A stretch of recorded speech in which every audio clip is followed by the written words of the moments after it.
Good morning. It's Monday, May 18th. Welcome to The Doctor is In, Ask Dr. Arwady. We're so glad that you're with us. My name is Sybil Madison. I'm the Deputy Mayor for Education and Human Services, and I'm here with Dr. Allison Arwady. Morning. She's your Commissioner for the Chicago Department of Public Health. This is where you can get the latest update on COVID-19 here in Chicago, and you can get your questions answered. You can put them in the chat box below, or you can send them to us through Facebook or Twitter using the hashtag AskDrArwady. We always check our social distance. Oh, we're good today. Yes, we're real good. There's we're further apart than usual. Yeah. And just a reminder to you that this is just an easy way to check your own social distance, and something that will be one of the tools that you have that's totally in your control as we move into cautiously reopening, hopefully sometime in June after the month.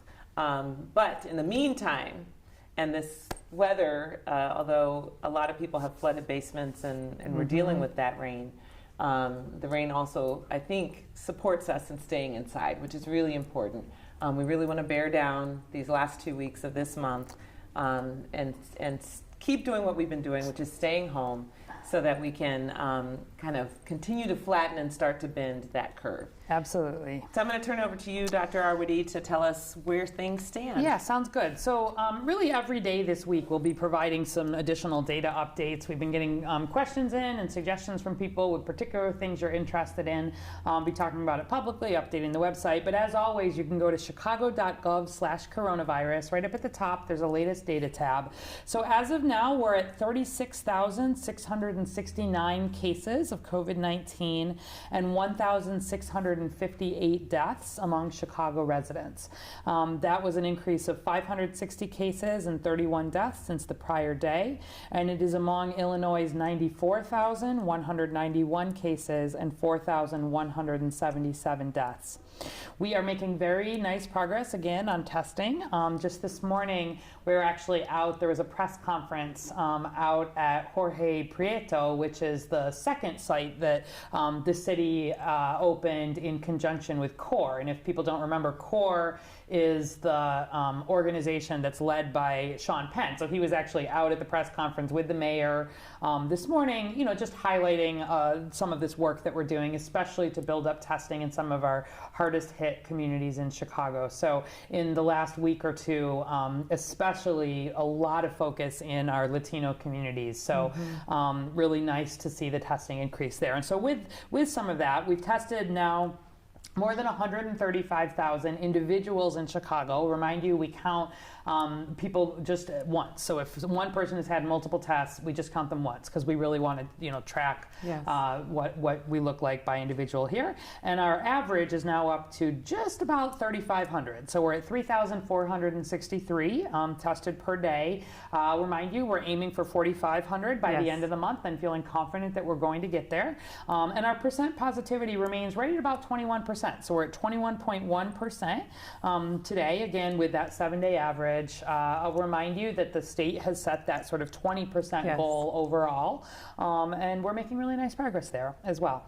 So I also thought we would just show a few of the updated graphs. So first, let's pull up the our curve here for our doubling. So I know we've looked at this pretty frequently, and you'll see that this is really going back through May 8. We track back about a week here because you want to make sure that there's time for tests to come in. But you can see that, again, just to remind people, although I think people are pretty used to this one at this point, way back at the beginning of March here, or the middle of March at the beginning of our community outbreak, first we were seeing cases double every 2 to 3 days, then every 4 days, then every 8 days, 12 days, 14 days. And the last time here we were down to every 20 days. And you can see that purple line is actually even a little bit below that, and that's what we want to see. This is the real flattening, and in fact, we'll be showing you sort of over the week, as we're tracking cases and some of the severe outcomes, we are really starting to see some of those hospitalizations, some of that outcome data where the testing has been very consistent, starting to sort of show some decline. So we're seeing some bending on some of our indicators. We're seeing some bending. I'm feeling good about where we are, particularly as we look toward the end the end of May, as long as we don't see people, unnecessarily having spread of infection. So that one looks good. Also, Marilyn Okoye on Facebook had asked, can we begin to include updates on how many people have recovered? Right. And although we've spoken to that, we'll pull up the slide here that shows just sort of an estimate of what we have for what we call our active cases, which are still people who are recovering from COVID versus those who have recovered. So we ran this over the weekend, so this is through May 15, but you can see where we had 35,316 cases. We estimated that about a little less than a third, 31% of those people are still active, meaning they're in the 14 days since they've been tested, or if they were hospitalized, they're in sort of 30 days since, still recovering. Hopefully, the great majority of those people we would expect to recover. We have about 23,000 people who have recovered. So about 2/3 of the people who have gotten COVID here in Chicago have fully recovered at this point. So they're at least 14 days since they've been tested if they weren't hospitalized, at least 30 days if they were hospitalized. And then at this point, when we ran this, we had 1,600 deaths. And I'll note that marks about 4% of our cases. And this starts to get at some sense of, we know there have been other people who have had COVID who just did not get tested here, right? And so we're working to really develop some antibody testing strategy for as that testing becomes even more available. We don't think that our overall mortality rate is 4%. Where you look around the world, my guess is it's closer to probably 1%, somewhere in that range. And so, but among the people who have been tested, that's what our mortality rate has been. So hope that gives you some sense that about 2/3 of people are sort of back at their lives. We've still got about 11,000 that are recovering, and then unfortunately our 1,600 who have died. Yeah. And then we also have gotten some questions, and we've shared this data in various formats, but did go ahead and pull up a slide. Jeremy Schmidt had asked on Facebook, what about numbers in some of our long-term care facilities? So going ahead and pulling up this slide about some of the work that we've been doing in our congregate settings overall. So I'll remind you that we really focus, where we talk about congregate settings, on the settings where the Chicago Department of Public Health with our partners have really been doing a lot of focused work in our highest risk settings to do testing and then to do repeat testing, really making sure that we're doing everything we can to bring potential outbreaks in these highest risk places under control. And so you can see that in our main 3 areas for congregate settings, first over on the left, those are our skilled nursing facilities. So long-term care facilities that specifically have this hands-on care. There are the highest risk setting, I would say, because they have a lot of older people, a lot of people with underlying conditions around the country, around the world. This is where we've seen the most deaths. And so you can see here. So different from our like a senior building. Correct. Where people This are is not living just a senior living where people are living independently. This is specifically the skilled nursing facilities. And again, the reason we call them out in the congregate is that those have been the settings where we've done the most universal testing, really wanting to test across, the staff, across the residents here, and wanting to do that in a repeated kind of way is the plan. So we do identify people who are asymptomatic in these settings, especially among staff. You want to really make sure that you're limiting potential for spread. And so partly because we've dove in here is why we also find more cases. So you can see we've had 81 facilities that have had cases reported, and there are 4,366 cases that we know of in Chicago residents, which is about 13% of our known cases in the skilled nursing facilities. And you can see that breaks down to about 3,276 residents and then 1,090 staff. Again, a lot of these staff are because we're doing this universal screening and identifying people, but you get a sense that we've had quite a lot of healthcare workers in these settings, despite the fact that we've obviously been pushing out personal protective equipment. They've been working to really make conditions as safe as possible. And then we've had known 531 deaths among residents and 6 known deaths among staff. We don't know that staff necessarily get infected at the long-term care facility, but we do some matching, and we just know that people who have worked in those settings have died. And so that's about That's 30. almost a third of our deaths. It's a little more. 35% of our known deaths have been in those long-term care facility settings. Now, I want to just clarify that there actually is quite a lot of work that goes into this data, and it will continue to shift. We consider it provisional. The data that's shared on the state website, on the INED site, are the data that is sort of reported in as definitely from a long-term care facility, sort of with that attachment. We do some additional work here at the local health department level. First of all, to look for cases that have addresses at long-term care facilities, and we do a lot of individual work always with our long-term care facilities, so that they're reporting to us even with spreadsheets and other mechanisms. And so we pull together a number of these different data sources, which is why the numbers may look higher than what you're seeing if you're watching on the Illinois website. It's not that they're different, it's just that we have some more capacity to add additional investigational resources in here. And so this is just reflective of what we know at this point, and these do continue to switch. Because it's the case sometimes that the address of the person when they get to the hospital might be different from the long-term care facility address? Not that so much. It's that it really has to do with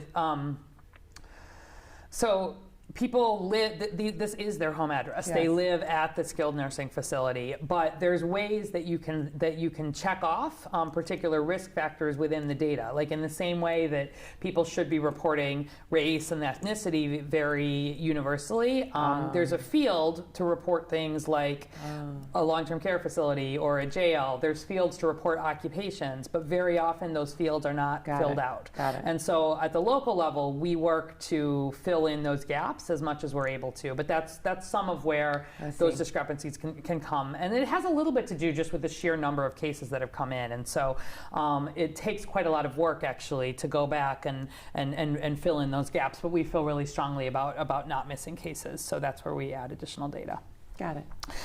Then in the middle here, the jails and the prisons. So we have 2 facilities here in Chicago. You'll see that we have 1,198 cases. Again, this is through May 14. That's about 4% of our known cases in Chicago residents. 831 detainees, 367 staff. And you can see that we've had 7 known deaths as of May 14 among detainees and 2 known deaths among staff. A lot of work in those settings. That setting, it has also come under much better control. Particularly Cook County Jail is where the bulk of this has been, and certainly it's a Cook County facility, but the Chicago Department of Public Health has been very involved, as has the CDC has come, and they've made very, very good progress in terms of those rates really come down. Most of these people have recovered at this point, and there are good things in place. So we're seeing good progress there, but that's been a lot of cases. And then finally on the right, our sheltered population. So for people who are unstably housed or homeless.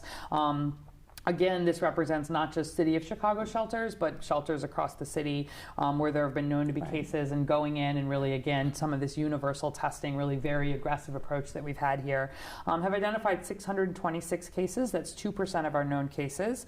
528 among residents, 98 among staff. Again, not knowing that is where staff have been infected, but we always want to make sure that we're accounting for folks and testing in those settings. We've actually not had any deaths that we know of at this point among people who are unstably housed, who are homeless, which is pretty remarkable. We certainly know that these folks are at high risk. We continue to monitor closely, but this is any residents who we've followed who have been known positive. We've also been comparing the medical examiner's list every day of people who have died to look for people who we know have been registered within the system for keeping track of homeless individuals. But some of this, I think, is the really proactive work that was done to keep separations within shelters, to do some of the shielding. So some of the people who were, over 60 or had these underlying conditions, not waiting for people to be positive, but putting them into some of the single housing, including in hotels. There's been a lot of work here, and I think, we're a long way from done, but it's been a real, I think, bright space in our response at this point. So Anyway, I hope this is helpful just to give you a sense of how the congregate settings really fit into the overall numbers. And the last slide that I'll show is talking about some of this percent positivity. So again, much of our focus, in addition to the work in the community, of course, has been in these congregate settings. And we are we're doing a lot of work in employment settings. We're doing a lot of work wherever there's a place-based cluster investigation. But this is just focused, again, on those skilled nursing facilities, long-term care facilities, the homeless shelters, and the prisons, jails as some of the very highest risk settings where we've been doing work. And we've been making really actually good progress as a city here over the last 4 or 5 weeks. So you can see that if we go back to early April, testing that we were doing in those settings, we were having more than kind of 400 tests a day, and we were having a percent positivity as much as 80% in some of the testing that was done. Now, some of that is because you start in a more focused way, and as you do more universal testing, it's the same idea as in the community, but in an even more universal way. You'll see that come down, but it also means that you're helping to sort of get the outbreak under control, particularly as you do repeat. So we have some data up if you're interested, especially in the work that's been done in the homeless population. I know they've got a brief, for example, that's up under our latest data, and we're wanting to really talk about some of this. But you can see that actually some of the latest data, we're now down below our 30% positivity goal. I don't know that it will stay that low because we're doing much more testing, and we'll see. But this has actually been a real source of progress and important work where we think about our very most vulnerable settings. So, that's some of the good news that we're talking about, although we still have a long way to go. So, good questions. And again, if you've got other questions, we use when you put in questions to prioritize what we talk about on here, but we really do want to make sure we're sharing all of that with everybody. Yeah. Well, thank you, Dr. Harwoody. And thank you to those who asked those data questions. Let's get to questions here. Janine Stallard Cafaro from Facebook. Is there somewhere to see the age stats of those who have died from COVID complications? Oh yeah, absolutely. So that is actually, that's on our daily data report. Yes. So chicago.gov/coronavirus, right up at the top, latest data. If you pull down the data report, every day we update it. So I can just give you a high level here. We break it down by age 0 to 17, 18 to 29, and then 30 to 39, 40 to 49, 50 to 59, 60 to 69, and then 70 plus. And so just to give you a sense, out of our 1,658 deaths, we've had one death in a child, 0 to 17, that was just last week. That was that 12-year-old with the underlying conditions, really sad. We've had 12 deaths in the 18 to 29-year-old group. We've had 34 deaths in the 30 to 39-year-old group, 90 deaths in the 40 to 49 group, 184 in the 50 to 59 group, 340 in the 60 to 69 group, and 997 among people who are 70 or older. So again, you really see that, and really highlighting that 81% of our deaths have been in people age 60 or over. That's 18% of our population, 81% of our deaths, and a full 60% of our deaths have been in people 70 and over, even though that's only 9% of our population. So really strongly, that is highlighting that particular risk factor from the beginning. I'll also, just as long as we're talking about it a second, you'll see we break it down by the percentage of total deaths, which is what I was just talking about. But we also talk about this percentage of deaths within a group actually lets you know among, for example, among all, let's say 50 to 59-year-olds, it says 2.8%. That means of everybody who has been diagnosed in the 50 to 59-year-old group, 2.8% of those people have died. Whereas in contrast, if you take, the 30 to 39-year-old group, 0.5%. So only 1 in 200 people have died. But if you take the 70-plus group, 21.1%. Wow. So 1 in 5 people who have been diagnosed age 70 or over have died. And so really that remains very strongly our group of most concern. And then finally, this rate per 100,000 population helps you understand. That's a way to kind of compare. That's a very standard epi number that you can use to compare across jurisdictions or across different groups. And so this gives you a sense of how many deaths there have been in that age group per 100,000 people in that age group. So it helps, again, kind of correct for the fact that we don't have as many people in the older age group. But you can see that basically at this point we've had 423 people in the 70 or older group for every 100,000 people over 70 dying from COVID. Whereas that's less than 1 per 100,000 children. So, you can take a look at that. 93% of people still have had these underlying conditions as well. Yeah, okay. Don Bransford from Facebook, why the significant decrease in reported deaths on weekends only to go back into the hundreds on Tuesday? Looks like bad counting or bad reporting? Okay, yeah, so good question. So both the deaths and the cases, actually, we will sometimes see, and you've been astute to notice that, some drop in the reporting. And that can happen for a few reasons. First and foremost is that the related to the deaths, there can be some delay in those reports. Just, I mean, people do, even the medical examiner's office works less on the weekends, right? Like they also have jobs. And so particularly things like reporting will sometimes be, they'll wait and they'll sort of push some of the other batches of cases out later. Or even sort of the way deaths are coming through. But the thing I want you to understand is that we don't count cases by the date they're reported. We count them by the date that they died. And so even if a death doesn't get reported until a Monday, let's say, and the person died on Saturday, they don't get counted on that Monday, they get counted on the Saturday. The same way with the cases. We really see, and if you look on our graph, you'll see all over the country, here in Chicago, we see this 7-day pattern where there is less testing that is done on weekends. But we don't count people by the date their test result comes in. We count them by the day that they're tested. And so one of the reasons why you'll hear me talk about 7-day averages or even 14-day averages is that we do that to smooth out any of this variability, because it doesn't matter to me if this many deaths, say you had 50 deaths on this day and 30 deaths on this day and 60 deaths on this day. It's not that we need to see that all like day after day after day for 14 days, for example, see a decline. It's that the average over the 14 days, you want to see a decline. Similarly in the cases, it's to average and smooth some of that out. Occasionally on the cases side, we also have some technical side where some of the large labs that report into the state, there have been some issues sometimes just with the tech behind the scenes of sometimes getting all of that data in on the state side. And so there will sometimes be delays, and you'll sometimes see a little surge in cases that has to do with just some of that reporting. So our APIs really watch it carefully on the Chicago side, and we'll look to see if we know, like you heard me signaling on this, I think, last week, because there were a couple days where we were just having some delays.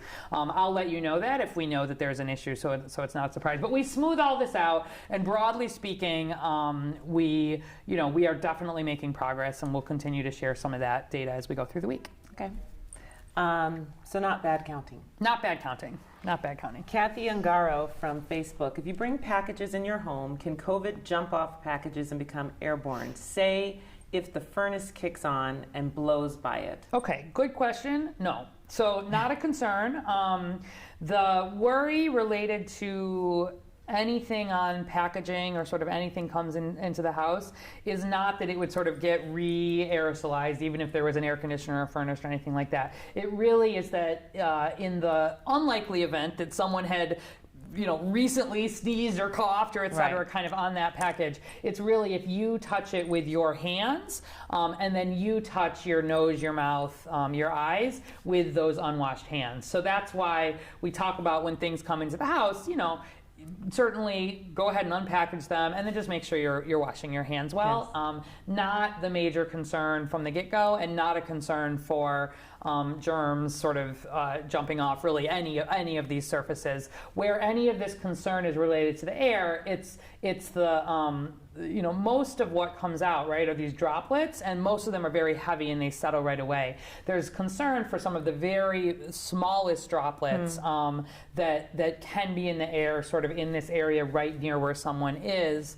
but not for huge extended periods of time. The biggest concern, and that's I'll remind you why we wear the face coverings, that if you're asymptomatic, it really helps keep those droplets, it helps keep some of that inside, but would not have a concern for re-aerosolization off of these fomites, they're called, off of the virus that could potentially be on packages or other materials. Good question. Mimi Valdex from Facebook. My husband had his test done on April 27th, so that was quite some time ago, after being exposed. We still haven't heard about the results. What do you recommend we do since it's been so long already? Okay, so that is unusual and not acceptable. So I don't know where your test was done, but where that test was done is who you need to contact to get the results. The health department does not receive results independent of the results that are reported to through the testing site. Every test that is done, there is a physician that has to order that test at the end of the day. So the Chicago specific sites, the physician might be the, one of the physicians from the Chicago Department of Public Health, but in most cases, that will be, there is somebody who has ordered it, and that is who has the results. So please don't call the health department looking for a test result. We don't have it because the reporting by law has to happen first to the ordering provider and the patient, and then to the health department. And so I would say, call the number that you were given when and where you got that test. Really that should be the follow-up. I mean, at this point, I would have, this is way too long, and so I would think about, depending on sort of what your situation is, probably, if you were tested because you were symptomatic, my guess is you're not symptomatic anymore, and I wouldn't really want you to repeat one of the diagnostic tests because, like we talked about on Saturday, this long out, we would probably expect it to be negative and it wouldn't be helpful. So I would recommend probably getting an antibody test when those are a little bit more widely available to answer that question really in the past. I'm sorry that happened. That's not acceptable, and it's not what we typically see. Our sites at this point are generally reporting within 3 days, and in many cases even faster than that. Very rarely are we hearing about things at this point that are going beyond about 5 days. Reach back out to the ordering provider, and otherwise I would follow up with an antibody test to get sort of get that retrospective piece, and perhaps it will still come through. But don't call the health department because we can't help even if we would like to. Yeah, and just to unpack that a little bit, it's been more than 14 days since the test. So just to have people understand what you meant. Yeah, so it's been more than 14 days since the test. So at this point, again, I don't know what your exact situation is, but if you are feeling well, at this point, if it has been at least 10 days since your test, which it obviously has been, and we want those last 3 days to be without any fever and really with your symptoms getting better, you are sort of not considered to be at risk of spreading infection anymore. We still want you, we want you still abiding by the stay-at-home orders. But if you're an essential worker, for example, it's fine for you to be back at work. You can be interacting normally with people within your household, that kind of thing. And the thing is that the diagnostic tests, those antibody tests, they really work. Not the antibody, sorry, the diagnostic PCR tests, they work when you have virus present. And this long after, if you went and got one of those tests, it would probably be negative, and we wouldn't know for sure one way or the other. So the antibody test is going to be the one that you want. Okay. Debbie Willett from Facebook. This is kind of long. What are you going to do about restaurants and bars and any other businesses that serve food or drinks? Not all of them are using hot water and soap to wash their dishes and cups. Are you going to make or demand that they install tankless hot water tanks and hire more inspectors walking through kitchens to make sure they are abiding? Okay. So these are All the right. kinds of concerns that we have Yeah. as we're thinking about coming out of sheltering in place. Absolutely. So good question. So first of all, maybe I'll just set it up by saying we're having a lot of conversations about restaurants and food establishments and what that is likely to look like. Thinking about the ability to have more distancing, to probably use outdoor space in the summer. There's been some conversations even about potentially closing off some streets and being able to have sort of al fresco dining. So sort of in the larger sense, there's all kinds of conversations happening about capacity and what it will look like to be able to safely reopen our restaurants. But to this specific question, this actually gets more at some of the work that the Chicago Department of Public Health food protection team does all the time. Yeah, so we have our sanitarians, go into restaurants, and actually there are requirements. You will fail your inspection if you do not have hot water. And I've gone on these inspections because I wanted to, I like to understand what we're doing. And so not only, we had Faye on last week who was talking about the work where they go in and they check the temperatures of all the food, make sure the hot food is being kept hot enough, the cold food is being kept cold enough, but they also check the temperature of things like hot water and sink. They check the temperature. They have these special sort of color changing sticks to make sure that the what is being, like the dishwashers, for example, are being hot enough to wash the dishes.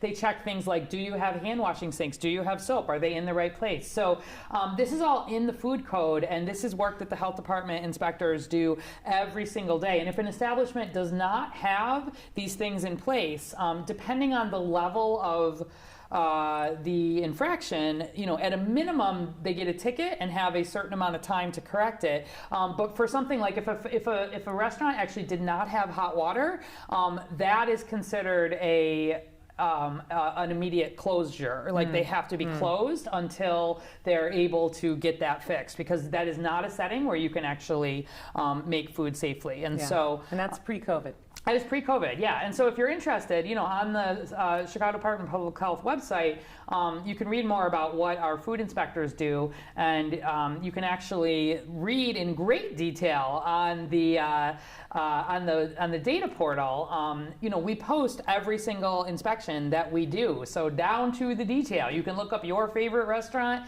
and read its last inspection and find out if there were any issues and what was done to correct it. So it's actually the number one in terms of how many jobs. It's the number one job at the health department is our sanitarians, who mainly are our food inspectors. So we do already do some of that. We may need more inspectors kind of in the time of COVID. We were talking about that. But it's really one of the strongest teams that we have at the health department. The hidden work of the Chicago Department of Public Health. Elise Dumas from Facebook. Why can't you hug someone if you wear a mask and have hand sanitizer? Oh, yeah.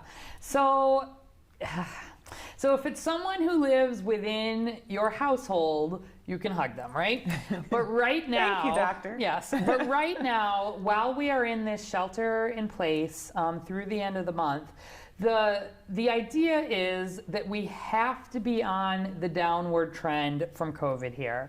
And that really means not having unnecessary close interactions with people outside of our household.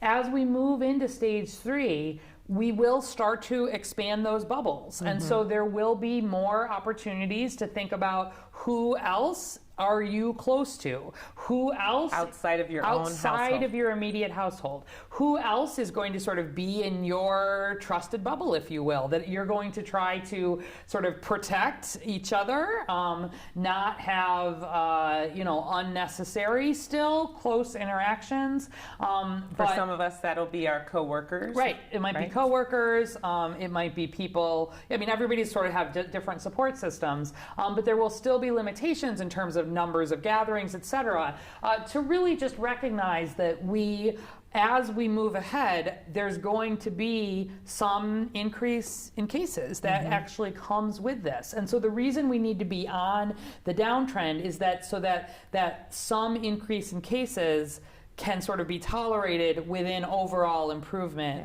as, kind of as the outbreak. And so, when you do hug someone, you are definitely, you're within that contact. And the masks that people are wearing are not, they help keep your germs from getting out, but they don't completely stop the potential for virus from getting in. And so right now, under the stay-at-home order, we don't want you having that close contact with people outside the household. We are not far. I hope if we continue to see progress, right, we're on track, hoping that really over these next couple of weeks, by the end of May, when, I'm hoping that the stay-at-home order will not need to be extended, and we'll start taking those first steps into toward our new normal. But it's all just about the potential for spread, and close contact is the biggest risk factor for spread. Yeah. Celine Goncharoff from Facebook, if you test positive to the antibody test, do you get counted in the statistics as being infected by COVID-19? Yeah. Good question. No. Not in the way that we are currently reporting. And this is where I was saying we're working on developing kind of a strategy now for how we're going to separately do some of this antibody testing. Some of it is happening already, but at a more citywide strategic level to understand what that looks like. But no, the numbers that are counted here are people who have had the diagnostic test for COVID. And again, I'll remind you that diagnostic test, the PCR, the one that is done in the nose or done in the mouth, is a better test still than the antibody test. Although the antibody test, we're seeing improvement, and we probably, we have enough here. We've now started to see a good number of them have that emergency use authorization by FDA. But early on, especially, there were some antibody tests that were being done that really, I think, did not have enough oversight, and that's why FDA cracked down a little bit. Because we don't want to do a lot of testing with tests that have too many false positives and negatives. So the ones that we report here do not have antibody tests included within them. We'll need to do some deduplication also, where you think about somebody having had a positive diagnostic test, later having a positive antibody test. We won't want to count that person twice. So we're pretty careful here to really make sure that we're keeping track of multiple tests that somebody might have, and that'll be an important part of the work too. So, but no, right now, our 36,000 cases, our 1,600 deaths, all are in people who have had positive diagnostic PCR molecular tests, they're called, for COVID. Antibodies are sort of off to the side still. Got it. Cheryl Hansen Diaz from Facebook, I was wondering how Flonase might affect COVID test results and if that has been explored yet. Yeah, so Flonase should not affect COVID test results. If people don't know, it wouldn't move the virus away, or no. The whole point of doing the nasopharyngeal, that deep swab, is that you're sort of back in there. Flonase would not. If anything, it sort of helps open up nasal passages, et cetera. Yeah. It's sort of this, it's actually a topical steroid that helps open nasal passages and sort of make it so you have less swelling in there. And so, if anything, it would probably make it a little easier to be able to get in and get the sample that's taken. Similarly for the oral swab ones, it would not have an impact, and the steroid does not do anything to kill the virus or otherwise make it neutralized. So I would not have a concern. They do ask if you're going to get a test that you don't use sort of, I don't have it right in front of me, but if you go to the website, there's some details. I would say broadly, if you're able to skip your Flonase, maybe, don't use Flonase, don't chew gum, that kind of stuff, for at least 12 hours, ideally 24 hours before you get a test, just to help cut down on it. But I would not worry about Flonase otherwise interrupting a test result. Got it. All right, I think it's about that time. Is it already? Yes. Okay. Time flies when you're having fun. It does. It's about that time for some good news from you, Dr. All right. Let's see what we've got today. Okay, so we've got a nice one here from the Girls in the Hood Foundation, which is a group here in Chicago that works on improving outcomes for teen girls in urban areas, and they work here in Chicago. And so per normal, they have adjusted a lot of their procedures, as many people have. So they've been delivering these HOOD, H-O-O-D kits to girls who are in difficult living situations, who are having trouble accessing essentials, maybe especially when some of these materials, cleaning materials, etc., can be harder to get. So they've been distributing kits, things with food, but also soap and deodorant, feminine hygiene products, etc. Nice. They've been doing some helping with homework over the phone. There's been a virtual poetry contest. They've moved their whole educational program to Zoom. So the founder is, looks like Ches Smith, and a lot of other volunteers. So encourage you to just check out Girls in the Hood if you're interested of, you know, another nice community organization that's really thought about how to support people who need a special help. And then I think we'll end with our feel-good picture. So you're used to seeing Sybil and I do this social distancing, but this was an example of a customer is sitting outside a cafe in Germany where they are all wearing these straw hats with 2 swimming pool noodles on them to help them keep the right distance away. So it's sort of a fun way to, as what they're starting, you know, in Germany there to, again, they're a little ahead of they're us. a little ahead of us. They're in that stage where they're starting to, in careful ways, come together. You can see this cafe is outside, wanting to just reinforce the need to keep the social distancing. And I saw a similar picture in a primary school in China, kids, right? Little kids, With the hats similarly on. wearing the hats and the pool noodles, trying to kind of educate people about keeping that social distance. So. Here we do this. This is a great thing just to do and to teach your kids to do. We want, even as we start thinking about what it's going to look like to move ahead, we're going to want to be keeping these social distance as much as we can. Yes. And so teaching your kids now how to do that. And if pool noodles are a fun way to do that, and you've got some, you know, feel free. But otherwise, I just thought it was a nice visual. So thanks for that. Okay. Tomorrow we'll be here. We have a special guest, Alderman Gilbert Villegas from the 36th Ward. He was with you this morning because the testing site at Jorge Prieto is in his ward in Belmont Cragen. Yeah. And he'll be here to talk with you. Yeah, about and we'll be talking a little bit more, I think, about some of the numbers and the work in the Latino community specifically as well. Yes. We've been talking about that over the week, but I'm going to share, I think, some more data for that too. Yeah, that's great. So please come back and join us at 11 a.m. We hope that you stay dry Yes. and warm. And we also hope that you stay home. Yeah, save lives. You know how to do it. Keep it up. We're making progress, but we need you to hang in there. And we'll see you tomorrow. Right.